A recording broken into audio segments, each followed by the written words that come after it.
9 grados ahora la temperatura. Bueno, a ver, hay una encuesta que la hace y la elabora, de hecho, el Observatorio Villero, y realmente es impresionante. Cuando uno habla de cómo se endeudan los barrios populares, aquellos sectores más desprotegidos, necesitados y también, me animo a decir, ignorados de la sociedad, vemos que, por ejemplo, cuando uno habla de cómo se manejan, con qué pagan, cómo invierten, ¿invierten?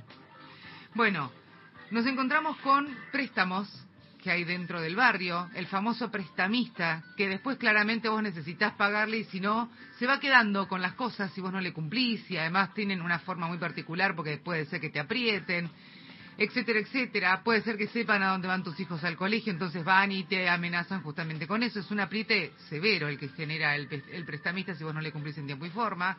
Sabemos que además el que vive por ahí en un barrio popular no tiene la posibilidad de tener un trabajo, o la mayoría no lo tiene, entonces se dedican a changas. Lo mismo pasa cuando uno está hablando, cobraste la changa, te vas a comprar la comida, ¿cuánto tenés? ¿Con qué pagás? Con la tarjeta de crédito. ¿Qué haces? ¿Te endeudás? Diego Mora es economista y coordinador del Observatorio Villero de La Poderosa, que es quien está realizando y quien hizo este relevamiento que les estoy contando. Está en diálogo con nosotros. Diego, ¿cómo estás? Bienvenido, Abigail Lasalle y el equipo de En el Día a Día, te saludamos. Buenos días, gracias.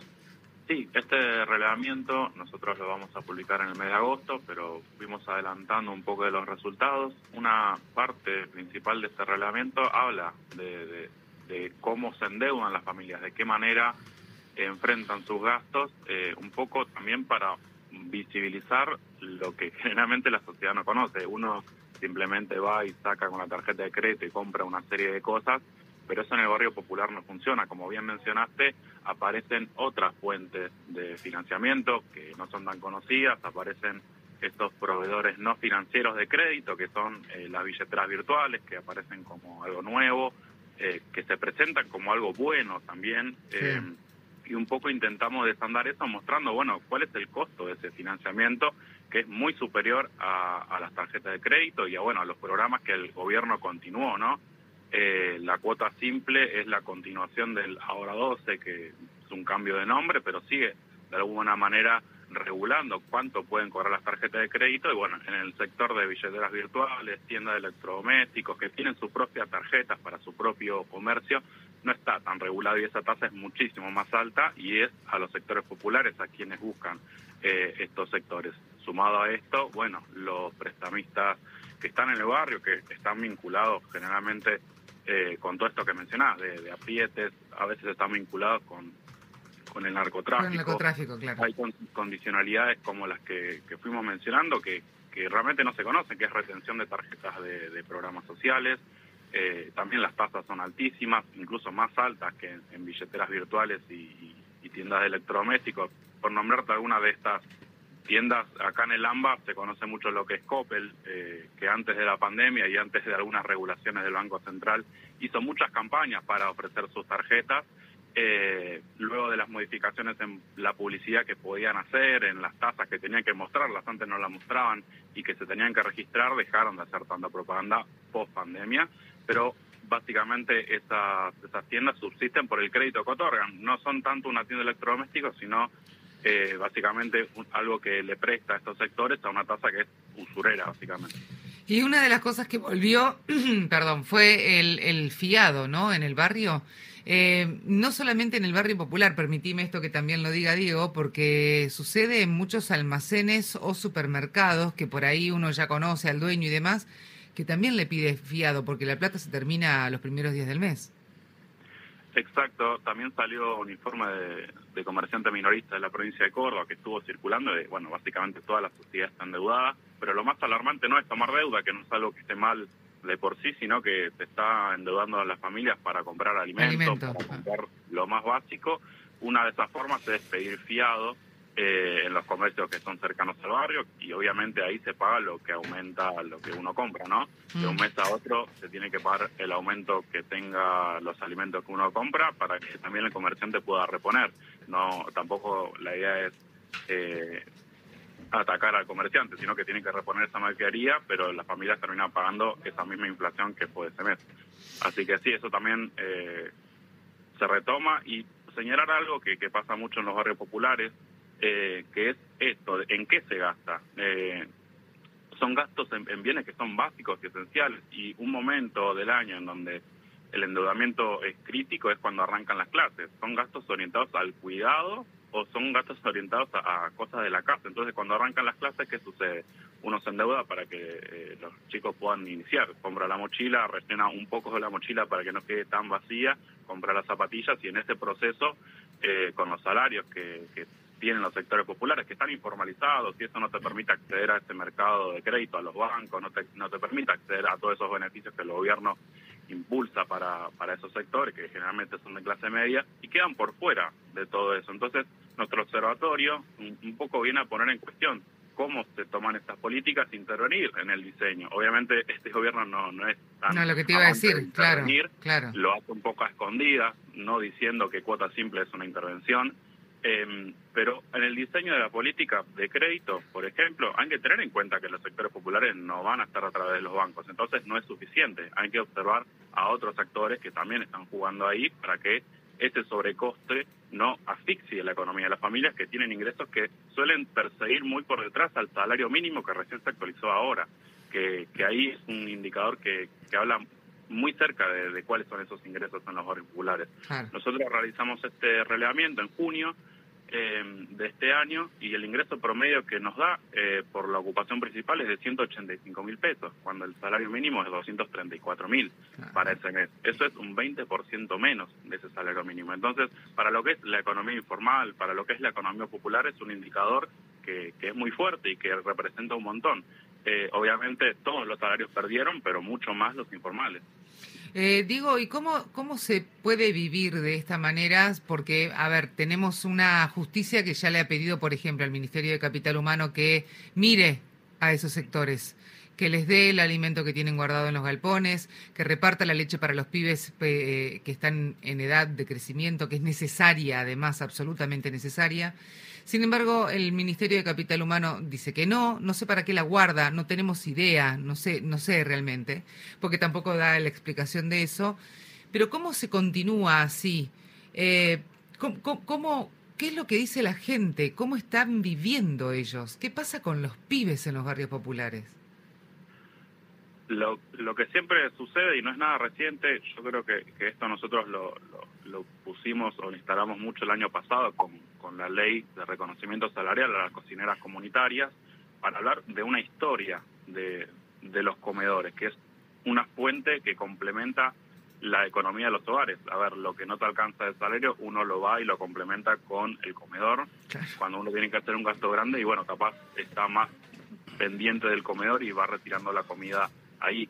Es lo que ha cambiado quizá de este momento hasta ahora, que cambió el gobierno. Obviamente el reconocimiento las trabajadoras no lo tuvieron, pero lo que sucede ahora es que estamos incluso reclamando por los alimentos secos que antes bajaba el Ministerio de Desarrollo Nacional, ahora el Ministerio de Capital Humano, y es un ataque directo a las organizaciones sociales que hacen todo este trabajo en el territorio y que permite que todas estas familias accedan a eso. Obviamente las gestiones con los gobiernos provinciales continúa, la autogestión, nuestra organización es principalmente autogestiva. Hemos realizado varias campañas para que esos comedores no tengan que cerrar, por más que disminuya la cantidad de días que abren o la cantidad de comida que puede brindar. Hemos realizado campañas, por ejemplo, rifando la guitarra de Moyo para que 10 espacios alimentarios no cierren. La Poderosa tiene 150 espacios alimentarios a nivel nacional, y eso que somos una organización pequeña. Entonces, de eso... Bueno, pero están haciendo lo que no hace el Estado. Exactamente, y ya lo veníamos haciendo, porque claro, ya cocinar para tantas personas es hacer lo que no hace el Estado, y es un poco poner el cuerpo en donde no hay ningún salario y ningún derecho para esas cocineras. No. Entonces, a fuerza de autogestión se sobrevive, pero no es un horizonte que nos parezca que esté bien. La política pública es una solución, pensar una política alimentaria realmente integral que integre todos estos elementos que suceden y que no son del gobierno anterior, no es de este gobierno.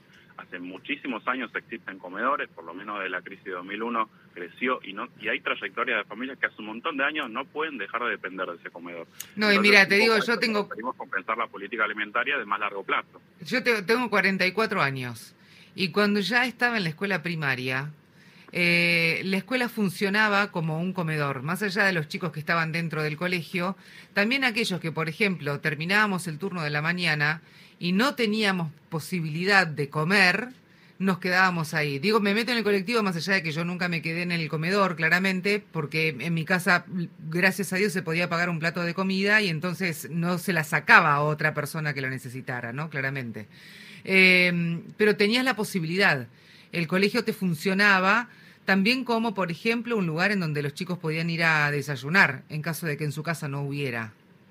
Entonces, y estamos hablando de principio de los 90, fines de los 80. Entonces... Sí, ese colegio fue por mucho tiempo y sigue siendo un lugar muy importante para esa parte de la alimentación. También lo que sucede, bueno, ahí cambia mucho jurisdicción en jurisdicción. No, yo soy de la Villa 21, acá en Capital.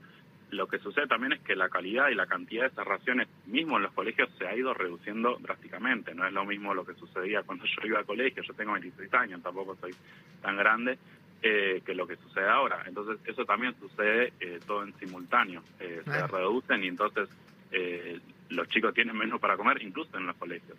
Que es algo que advertimos al menos acá en la ciudad de Buenos Aires, pero también en las provincias, que de vuelta la situación va variando mucho provincia a provincia porque depende de cada jurisdicción. Totalmente. Digo, ¿esto cuándo va a estar finalizado este informe y cuándo vamos a tener los resultados? ¿Sabes ya?